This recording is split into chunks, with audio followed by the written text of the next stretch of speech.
ସମସ୍ତଙ୍କୁ ମୋର ନମସ୍କାର। ଆଜିର ଭିଡ଼ିଓଟିକୁ ମୁଁ ସମସ୍ତଙ୍କୁ ସ୍ୱାଗତ କରୁଛି। ଆଜି ଆମେ ପଢ଼ିବୁ ନବମ ଶ୍ରେଣୀ ବ୍ୟାକରଣର ଦ୍ୱିତୀୟ ଅଧ୍ୟାୟ ସନ୍ଧି ଆଉ ସେଥିରୁ ବ୍ୟଞ୍ଜନ ସନ୍ଧି। ପୂର୍ବ ଭିଡ଼ିଓଟିରେ ଆମେ ପଢ଼ିଥିଲୁ ସ୍ୱର ସନ୍ଧି। ଆଜି ପଢ଼ିବୁ ବ୍ୟଞ୍ଜନ ସନ୍ଧି। ବ୍ୟଞ୍ଜନ ସନ୍ଧିରେ ଆମେ ଜାଣିବୁ ଯେ ଯେତେବେଳେ ଦୁଇଟି ବ୍ୟଞ୍ଜନ ବର୍ଣ୍ଣ ସେ ଗୋଟିଏ ବର୍ଣ୍ଣର ବ୍ୟଞ୍ଜନ ବର୍ଣ୍ଣ ଅନ୍ୟ ଗୋଟିଏ ବ୍ୟଞ୍ଜନ ବର୍ଣ୍ଣ ସହିତ ମିଶି ଯେଉଁ ସନ୍ଧି କରୁଛନ୍ତି ତାହାକୁ ବ୍ୟଞ୍ଜନ ସନ୍ଧି ବୋଲି କହିଥାଉ। ତ ଚାଲନ୍ତୁ ଆଜିର ଭିଡ଼ିଓଟିକୁ ଆରମ୍ଭ କରିବା। ଏଠି ଅଛି ସଚ୍ଚରିତ୍ର। କେତେଗୁଡ଼ିଏ ଉଦାହରଣ। ସଚ୍ଚରିତ୍ର ହେଉଛି ଗୋଟିଏ ଶ୍ରେଷ୍ଠ ଭୂଷଣ, ସମସ୍ତଙ୍କର ଶିଷ୍ୟର ଶ୍ରେଷ୍ଠ ଭୂଷଣ। ଶ୍ୱେତକେତୁଙ୍କୁ ଶିକ୍ଷାଦାନ କରିବା ପାଇଁ ଉଦ୍ଦାଳକ ସଦିଚ୍ଛା ପ୍ରକାଶ କରିଥିଲେ। ଏଇ ଯେଉଁ ସଚ୍ଚରିତ୍ର ଏବଂ ସଦିଚ୍ଛା, ଏଗୁଡ଼ିକୁ ଯଦି ଆମେ ଭଲ ଭାବରେ ଦେଖିବା, ସଚ୍ଚରିତ୍ର ଆମେ କହିପାରିବା ସତ୍ ଆଉ ଚରିତ୍ର ମିଶିକି ହୋଇଛି ସଚ୍ଚରିତ୍ର। ସଦିଚ୍ଛା ସତ୍ ଆଉ ଇଚ୍ଛା, এই ଦୁଇଟି ଶବ୍ଦର ମିଳନରେ ସଦିଚ୍ଛା ହୋଇଛି। ଶବ୍ଦ ଦୁଇଟି ଦେଖନ୍ତୁ, ସତ୍ ଆଉ ଚରିତ୍ର। ତ ସନ୍ଧି କ'ଣ ଆମେ ଜାଣିଛୁ, ପୂର୍ବ ପଦର ଶେଷ ବର୍ଣ୍ଣ ଏବଂ ପରପଦର ପ୍ରଥମ ବର୍ଣ୍ଣର ମିଳନରେ ସନ୍ଧି ହୋଇଥାଏ। ଏଠାରେ ଦେଖନ୍ତୁ, ସତ୍‌ରେ ତ ଆଉ ଏଥିରେ ଚରେ, ଚରିତ୍ରରେ ଚ, ତ ଆଉ ଚରିତ୍ର ଯେତେବେଳେ ଦୁଇଟି ଶବ୍ଦ ମିଶୁଛନ୍ତି, ଦୁଇଟି ବର୍ଣ୍ଣ ମିଶୁଛନ୍ତି, ତ କ'ଣ ହେଇଯାଉଛି, ଦ ହେଇଯାଉଛି। ସତ୍ ଆଉ ଚରିତ୍ର, ସଚ୍ଚରିତ୍ର, ତ ଆଉ ଚ ମିଶିକି ଚର ବ୍ୟଞ୍ଜନ ବର୍ଣ୍ଣରେ ଦ୍ୱିତୀୟ ଚ ଘଟୁଛି। ସେହିପରି ସଦିଚ୍ଛା, ସତ୍ ଆଉ ଇଚ୍ଛା, ତ ଆଉ ଇ, ଅର୍ଥାତ୍ ପୂର୍ବପଦର ସତ୍ର ଶେଷ ବର୍ଣ୍ଣ ତ ସହିତ ପରପଦ ଇଚ୍ଛାର ପ୍ରଥମ ବର୍ଣ୍ଣ ଇର ମିଳନ ଘଟିଛି। ଏଠାରେ ବ୍ୟଞ୍ଜନ ବର୍ଣ୍ଣ ସହ ସ୍ୱର ବର୍ଣ୍ଣର ମିଳନ ଘଟିଛି। ତ ଏଥିରୁ ଜଣାଗଲା ଯେ ପରସ୍ପର ସନ୍ନିହିତ ପୂର୍ବପଦର ଶେଷ ବ୍ୟଞ୍ଜନ ବର୍ଣ୍ଣ ସହିତ ପରପଦର ପ୍ରଥମ ବ୍ୟଞ୍ଜନ ବର୍ଣ୍ଣ ବା ସ୍ୱର ବର୍ଣ୍ଣର ମିଳନକୁ ବ୍ୟଞ୍ଜନ ସନ୍ଧି କହନ୍ତି। ତାହେଲେ ବ୍ୟଞ୍ଜନ ସନ୍ଧି ଆମେ କାହାକୁ କହିବା, ଯେଉଁ ପରସ୍ପର ସନ୍ନିହିତ ପୂର୍ବପଦର ଶେଷ ବ୍ୟଞ୍ଜନ ବର୍ଣ୍ଣ ସହିତ ପରପଦର ପ୍ରଥମ ବ୍ୟଞ୍ଜନ ବର୍ଣ୍ଣ ହୋଇପାରେ କିମ୍ବା ସ୍ୱର ବର୍ଣ୍ଣର ମିଳନକୁ ବ୍ୟଞ୍ଜନ ସନ୍ଧି ବୋଲି କହନ୍ତି। କେତେ ଗୁଡ଼ିଏ ଉଦାହରଣ ଦେଖିବା, ସେଗୁଡ଼ିକୁ ଭଲ ଭାବରେ ବର୍ଣ୍ଣନା କରିବା। ଏଠି ଲେଖା ହେଇଛି ଦିକ୍ ଅନ୍ତ, କ ଆଉ ଅ ଗୋଟିଏ ବ୍ୟଞ୍ଜନ ବର୍ଣ୍ଣ ଗୋଟିଏ ସ୍ୱର ବର୍ଣ୍ଣ ସହିତ ମିଶି ଦିଗନ୍ତ। ଉଦ୍‌ଯାପନ, ଉଦ୍‌ଯାପନ, ତ ଆଉ ଜ ମିଶିଛି ଦିକ୍ ଗ, ଦିଗ୍ଗଜ। ଉଦ୍‌ଘାଟନ, ଉଦ୍‌ଘାଟନ। ବାଗ୍ ଈଶ, ବାଗୀଶ। ଣିଜ୍ ଅନ୍ତ, ନିଜନ୍ତ। ଚ ଆଉ ଅ ହୋଇଛି ଜ, ଦିକ୍ ବଳୟ, ଦିଗ୍‌ବଳୟ। ଜୟତ୍ ରଥ, ଜୟଦ୍ ରଥ। ବ୍ୟଞ୍ଜନ ବର୍ଣ୍ଣ ପରେ ସ୍ୱର ବର୍ଣ୍ଣ ବର୍ଗର ତୃତୀୟ ଚତୁର୍ଥ ବର୍ଣ୍ଣ କିମ୍ବା ଜ, ର, ଳ, ବ, ହ ଥିଲେ ପୂର୍ବପଦର ଶେଷରେ ଥିବା ପ୍ରତି ବର୍ଗର ପ୍ରଥମ ବର୍ଣ୍ଣ ସ୍ଥାନରେ ସେହି ବର୍ଗର ତୃତୀୟ ବର୍ଣ୍ଣ ହୁଏ। ଯେମିତିକା ବାଗାଡମ୍ବର, ଉଦ୍‌ବେଗ, ସଦ୍‌ବଚନ, ଭବଦୀୟ, ସଦାନନ୍ଦ ଆଦି ଶବ୍ଦ ଗୁଡ଼ିକ ମଧ୍ୟ ଗଣାଯାଇପାରିବ। ଏଥିରେ ଗୋଟେ ବ୍ୟତିକ୍ରମ କ'ଣ ଅଛି, ଯାବତୀୟ, ଯାବତ୍ ଇୟ ମିଶିକି ହେଇଛି କ'ଣ, ଯାବତ୍। ଦେଖନ୍ତୁ, ବର୍ଗର ତୃତୀୟ ଚତୁର୍ଥ ବର୍ଣ୍ଣ କିମ୍ବା ଜ, ର, ଳ, ବ, ହ ଥିଲେ ପୂର୍ବପଦର ଶେଷରେ ଥିବା ପ୍ରତି ବର୍ଗର ପ୍ରଥମ ବର୍ଣ୍ଣ ସ୍ଥାନରେ ସେହି ବର୍ଗର ତୃତୀୟ ବର୍ଣ୍ଣ ହୋଇଥାଏ। କ, ଖ, ଗ ତୃତୀୟ ବର୍ଣ୍ଣ ଆସୁଛି। ତ, ଥ, ଦ ର ତୃତୀୟ ବର୍ଣ୍ଣ। କ, ଖ, ଗ ତାର ତୃତୀୟ ବର୍ଣ୍ଣ ଗ। ତ, ଥ, ଦ ଦ ହେଉଛି ତ ଥ ଦ ତୃତୀୟ ବର୍ଣ୍ଣରେ ଆସୁଛି। ସେଇଭଳିଆ ଏଠି ବି ଦେଖନ୍ତୁ କ ଇଶ, ଏଠି ହେଲା ବାଗିଶ। କାହିଁକି ହେଲା? କ ଖ ଗ ବର୍ଗରେ କ'ଣ ଅଛି? କ ଖ ଗ, ଗ ହେଉଛି ତାର ତୃତୀୟ ବର୍ଣ୍ଣ। ନିଚ ଚ ଆଉ ଅନ୍ତ, ଚ ଓ ମିଶିକି ଚ ଛ ଜ ତୃତୀୟ ବର୍ଣ୍ଣ। ଦିଗ୍ ଦିଗ୍ ବଳୟ, ଜୟତ୍ ରଥ, ରଥ ଦ, ତ ତୃତୀୟ ବର୍ଣ୍ଣ କ'ଣ ବୁଝିଗଲା? ସେହି ବର୍ଗର ତୃତୀୟ ବର୍ଣ୍ଣକୁ ନିଆଯାଇଛି। ଏବେ ଦେଖନ୍ତୁ କ'ଣ ଅଛି? ଚଳତ୍ ଚିତ୍ର, ତ ସହିତ ଚିର କ'ଣ ଏଠି ସନ୍ଧି ହେଉଛି। ତ ଚ ଇ, ତ ତା ସେଥିରେ ସନ୍ଧି ଘଟିଲା ପରେ କ'ଣ ହେଇଯାଉଛି? ଚି, ଦ୍ୱିତୀୟ ଚ ଇ, ଚି, ଚଳଚିତ୍ର। ଉଚ୍ଚାରଣ, ତ ଚା, ଉଚ୍ଚାରଣ, ତ କ'ଣ ହବ? ଉଚ୍ଛନ୍ନ, ଉଚ୍ଛନ୍ନ। ତ ଯେତେବେଳେ ଛ ସହିତ ମିଶୁଛି ଦ୍ୱିତୀୟ ଛ ହେଇଯାଉଛି। ତ ଯେତେବେଳେ ଚ ସହିତ ମିଶୁଛି ଦ୍ୱିତୀୟ ଚ ହେଇଯାଉଛି। ଉଚ୍ଛେଦ, କ'ଣ ହେବ? ଉଚ୍ଛେଦ। ବିପର୍ଯ୍ୟୟ, ବିପର୍ଯ୍ୟୟ, ଦ ଆଉ ଚ ମିଶିକି କ'ଣ ହେଉଛି? ଚ, ବିପର୍ଯ୍ୟୟ। ତଦ୍ ଛବି, ତ ଛବି।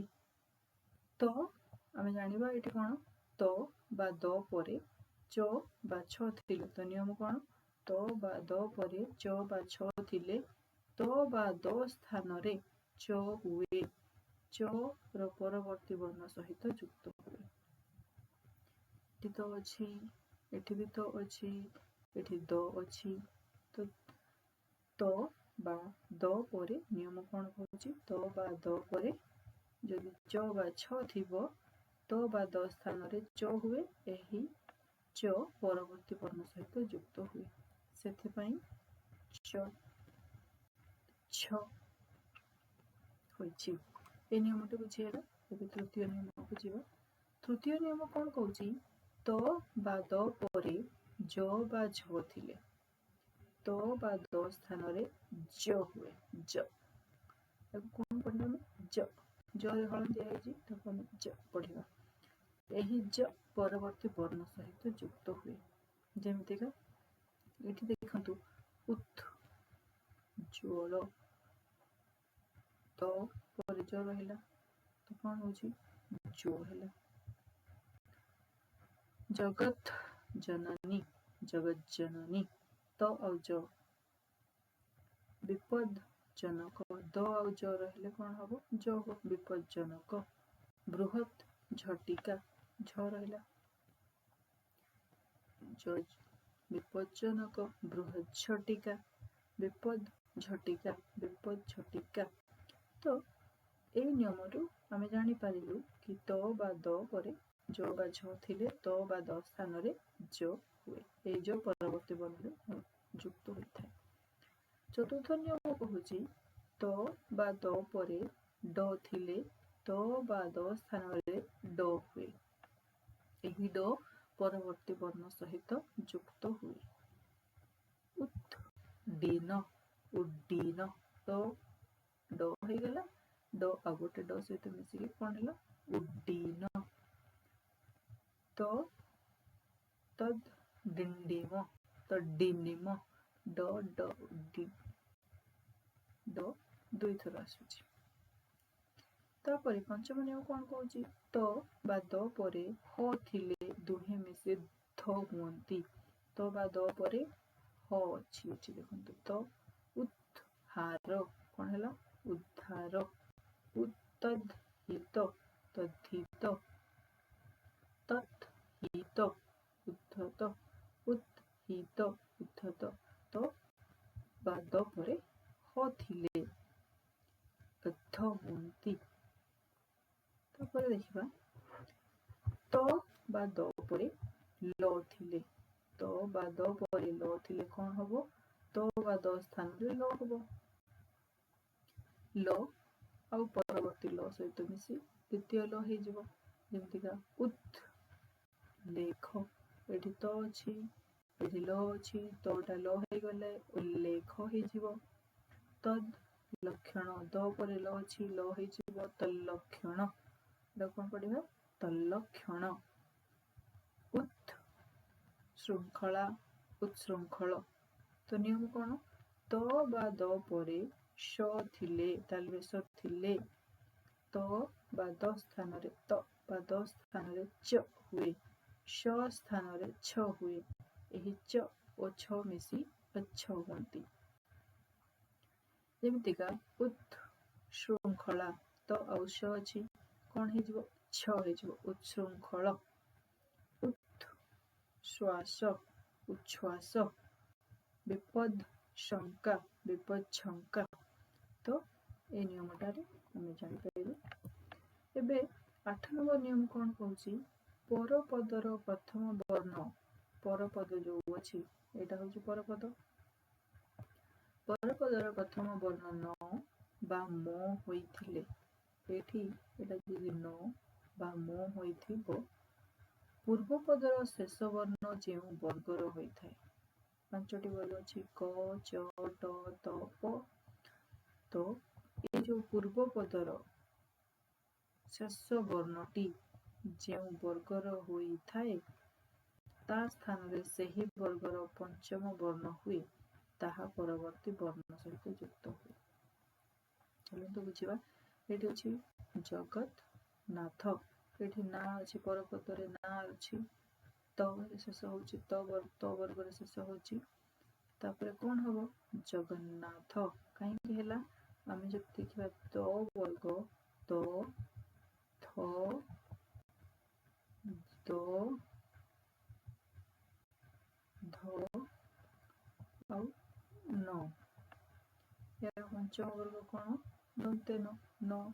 ତେଣୁ ନ ସହିତ ଆଉ ଗୋଟିଏ ନ ଲାଗିକି ହେଲା ଜଗନ୍ନାଥ। ସେଭଳିଆ ଏଠି ମ ଅଛି ଏଇଟା କ ବର୍ଗରେ ଆମେ ଦେଖିବା କ ର ପଞ୍ଚମ ବର୍ଗ କଣ ମ କ ଖ ଗ ଘ ମ। ତ କଣ ହେଇଯାଇଛି ବାଙ୍ଗ୍ମୟ।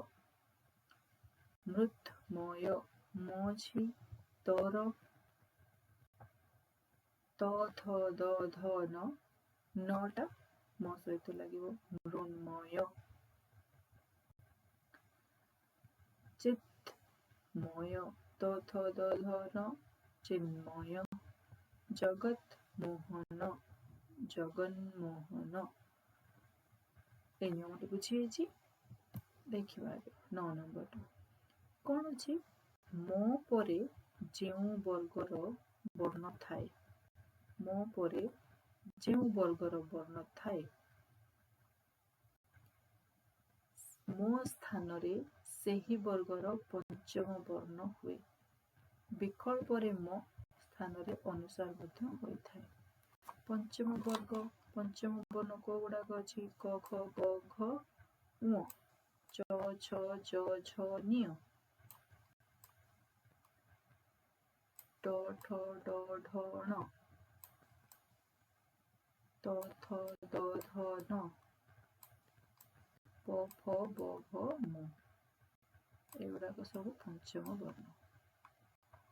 ତ ଏଠି ଆମେ ଦେଖିଲୁ କଣ ଅଛି ମ ପରେ ଯେଉଁ ବର୍ଗର ବର୍ଣ୍ଣ ଥାଏ ମୋ ସ୍ଥାନରେ ସେହି ବର୍ଗର ପଞ୍ଚମ ବର୍ଣ୍ଣ ହୁଏ। ଚ ର ପଞ୍ଚମ ବର୍ଣ୍ଣ ଚ ଛ ଜ ଝ ଞ। ତ ଏଠି ନ୍ୟ ଆଉ ଚ ଲାଗିକି ଚ ସଂଚୟ ସଞ୍ଚୟ। ତାକୁ ଆମେ ଅନୁସାର ଦେଇକି ଏମିତି ମଧ୍ୟ ଲେଖିପାରିବୁ। ଏଠି ଅଛି ସଂଜୟ ମୋ ପରେ ଅଛି ଜ ଝ ନ୍ୟ ନ୍ୟ ସେଇର ତାର ପଞ୍ଚମ ବର୍ଣ୍ଣ ହଉଛି ନ୍ୟ। ତେଣୁ ଏଠି ହେଉଛି ସଞ୍ଜୟ। ନ୍ୟ ସହିତ ଜ ମିଶିଲେ ଜ ହଉଛି ସଞ୍ଜୟ। ସମ୍ବାଦ ମ ଆଉ ବର ବ ଫ ବ ଭ ମ। ତେଣୁ ମୋ ତଳେ ବ ହେଇଛି ସମ୍ବାଦ। ସଂଗ୍ରହ ଗ ର ପଞ୍ଚମ ବର୍ଣ୍ଣ କଣ କ ଖ ଗ ଘ ङ ସଂଗ୍ରହ।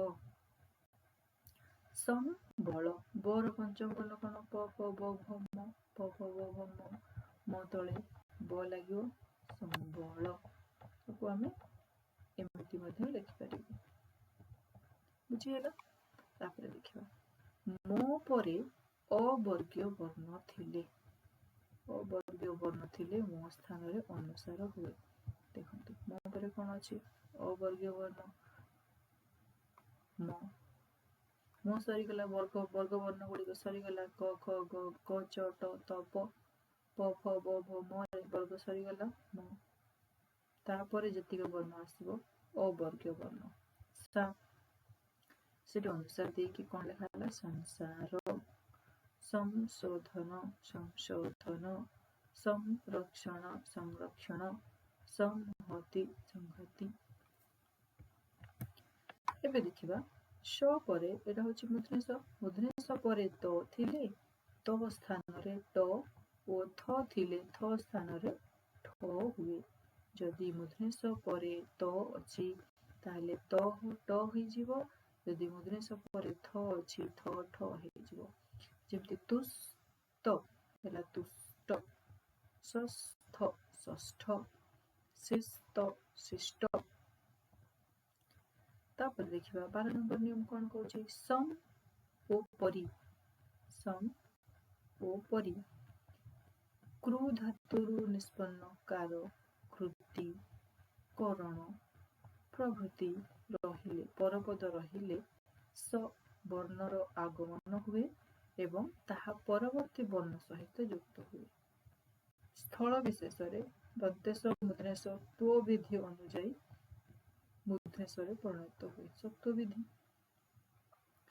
ଯେମିତି ସମ୍ ପରେ କୃତି। କୁ ଧାତୁ କୃତି ହେଲା କ'ଣ? ସଂସ୍କୃତି। ପରି ପରେ କାର ଧାତୁ ରହିଲା କ୍ରୁ ହେଲା କ'ଣ? ପରିଷ୍କାର। ପରିଷ୍କାର ଏଟା କାହିଁକି ହେଲା? ଏଟା ହଉଛି ସତ୍ତ୍ୱ ବିଧି। ସଂକାର ହେଲା ସଂସ୍କାର। ଠିକ ଅଛି, ବୁଝିହେଲା? ଏବେ ଦେଖିବା ଯଦି 13 ନମ୍ବର ନିୟମ କ'ଣ କହୁଛି? ଦ ଧ ପରେ କ ଖ ପ ଫ ସ ମଧ୍ୟରୁ କୌଣସି ଗୋଟିଏ ବର୍ଣ୍ଣ ରହିଲେ ଦ ବା ଧ ତରେ ପରିଣତ ହୁଏ। ଯେମିତି ଆପଦ କାଳ, କାଳ ରହିଲା କ'ଣ ହବ? ଆପଦ କାଳ। ତଦ୍ ପର, ପ ରହିଲା ତତ୍ପର। କ୍ଷୁଧ୍ ପିପାସା, କ୍ଷୁଧ୍ ପିପାସା। ଏବେ ଦେଖିବା এই ନିୟମଟା ବୁଝିହେଲା। ତାପରେ 14 ନମ୍ବର କ'ଣ କହିଛି?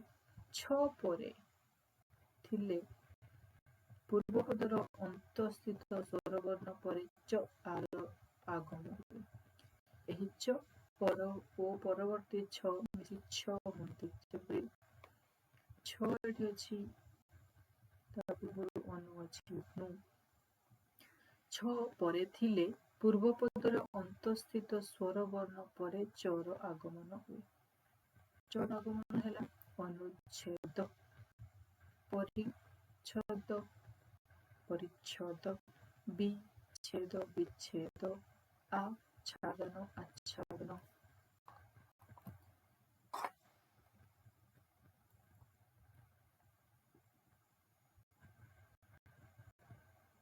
ଧନ୍ୟବାଦ।